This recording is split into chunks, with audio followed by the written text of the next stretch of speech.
Charisma is a soft skill that many engineers struggle with. And so with this video, my promise to you is that by the end of it, you will know how to come across as charismatic in the first part of the interaction with anyone. And I'm going to do so by teaching you how I do it and telling you how to mirror my style to apply that to yourself.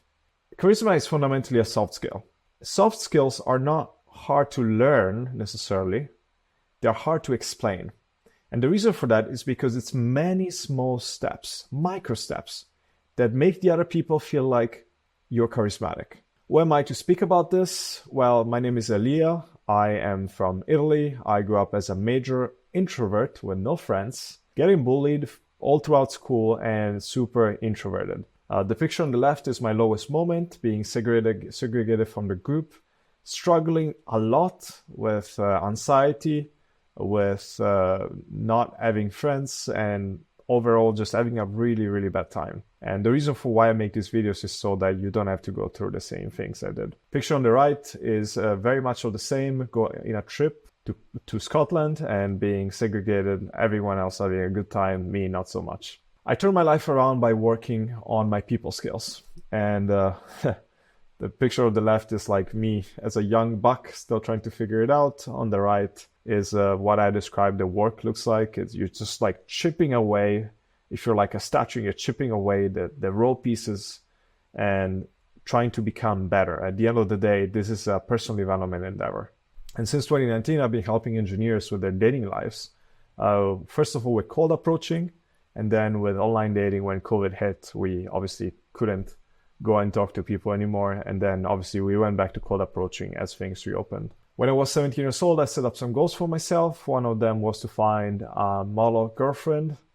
Is it superficial? Yes, sure. But at 17, this is what I was thinking about. And then I went to Malaysia. I met Nella. She was on a modeling contract in Kuala Lumpur. This is a picture that I took of her, and she looks beautiful as usual. She's now my partner in life and business. This is some of her modeling pictures from Japan and Malaysia. And this is us as a Taj Mahal in India. So this is how I give a charismatic first impression when I meet people. This is how I do it. And I'm not trying to be like, I'm the best at this. I'm just saying this is how I do it, and I know it works for me. Before we meet, I make sure I have nominal breath control and stretch a bit. So often something that happens for guys that are like new to this is like they get like super stifled up, they get super tight, their whole body like gets like super tight, and you just need to focus on your body to make it so that you don't actively sabotage yourself. And the way I do it is by preparing in advance with breath control and a little bit of stretching. So you want to make sure that your shoulders are not tight, that your face and your body there is not unnecessary tension. So something I used to do a lot as a kid was like doing this. I don't know if you can see this, but it's like having a lot of tension in my forehead. And something I learned as I progressed into my journey was actually releasing some of the tension and just like letting go of that, slowing down. So what I would do would be, if there is a need, I'm feeling tense or I'm not feeling like I'm in a good state, actually work on your state. You can do a Wim Hof method, or you can do 4-7-8. I'm not going to explain what they are, but you can Google and find what they are. So I like to sit on a bench and take a lot of space before meeting someone, but not in an overbearing way. That is, I'm just trying to open up my body, because something that many like engineers do and many people that are analytical, it's like they tend to close themselves up. They have a lot of like this type of like body language. No, you gotta open it up. You gotta show to yourself that you can take space. You can be slightly more dominant. It's fine. It's not a bad thing. And this is not in an overbearing way. I'm not like this. I'm just trying to show that I have a certain frame to myself, that I have control at least with my area. And then I look at possible activities that I like to do in the area. This is just something I personally like to do in terms of preparation. You know, knowing, oh, there is like a Nordstrom right here. And then, oh, there is like a Starbucks. Oh, there's a Barnes& and Nobles. Amazing. I love all these places. This allows for a better preparation before dates, for example, because then you know, like, oh, we're getting bored here. Oh, we'll go to the next place. So a library, a bar, a retail place, or a park are all good options. And then something I like to do is also prepare in advance about the person I'm meeting. And so do a quick social media search to look up things that have happened in their lives recently. And so it's like, I know I'm meeting someone. What happened to them? They post on Instagram, hey, like I just graduated. So I can just be like, I saw that you graduated. Congratulations. This is awesome. And then I will use that person in the conversation later. Like, again, we're trying to come across as charismatic. So there is work included. That's a part of the game. And then when we're actually meeting in person, as I'm walking towards the person and the other person is walking towards me, I personally like to make eye contact with them. So we are 10, 15 meters away, 20 feet or something, if you're like American. I like to make eye contact with them and then make big strides towards them. But not like stupid big, like just big strides, but at a controlled pace. And at this point, I'm explaining things in detail because this is what it takes to actually get a charismatic first impression in.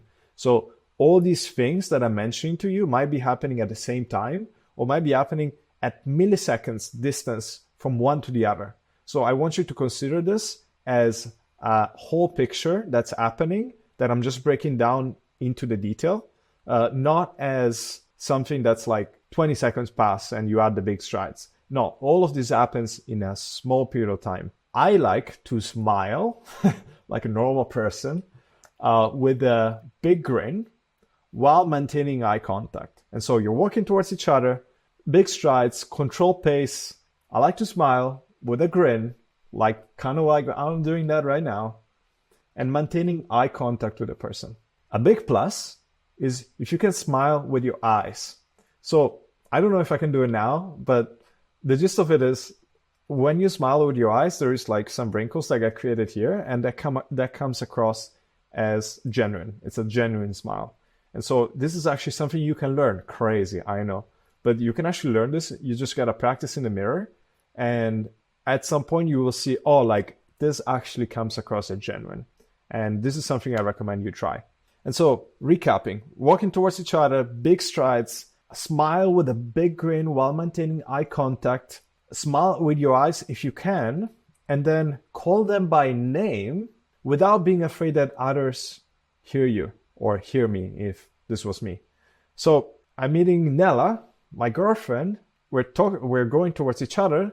It's like, Nella, like, what's up, girl? You know? And at this point, the reason for why I say calling them by name is because everyone loves their name, obviously. You know, just read How to Win Friends and Influence People.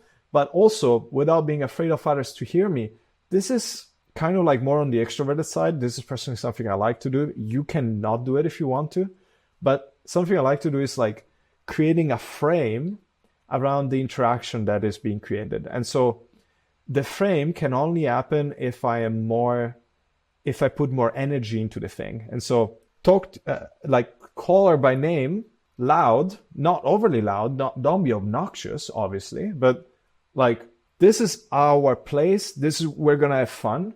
And you're in a safe place because I'm here. This is the sub-communication I'm trying to communicate. And then all of this is happening. Eye contact is still on. The smile or the slight smirk is still engaged. All of this is happening at the same time. And so when I'm near, obviously you cannot hold the eye contact forever because that would be creepy, my friend. I personally like to let go of the eye contact and hug them. And when I hug them, the way I do it is I like to hug them for 2 to 3 seconds longer than the average person would. This to me is a sub communicates making them feel safe.